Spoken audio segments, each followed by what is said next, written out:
नमस्कार. आज आपण इडली, डोसा, आंबोळी, मसाला डोसा यासाठी लागणारी एकदम सोपी अशी चटणी कशी बनवायची ते बघणार आहोत. त्यासाठी इथे मी ओलं खोबरं घेतले अर्धी वाटी. त्यामध्ये भाजकी डाळ घ्यायची आहे पाव वाटी.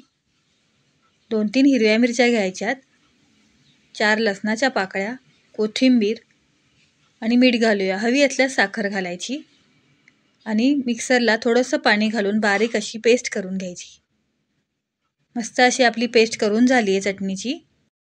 आता आपण चटणीला फोडणी देऊया. तेल गरम केलेलं आहे, त्यामध्ये मोहरी टाकायची.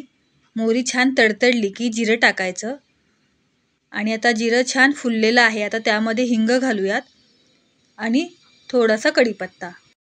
मस्त आपली फोडणी तयार आहे. आता ती फोडणी आपण चटणीवर घालूया.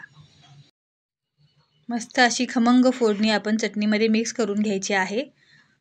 झाली की नाही एकदम झटपट चटणी तयार.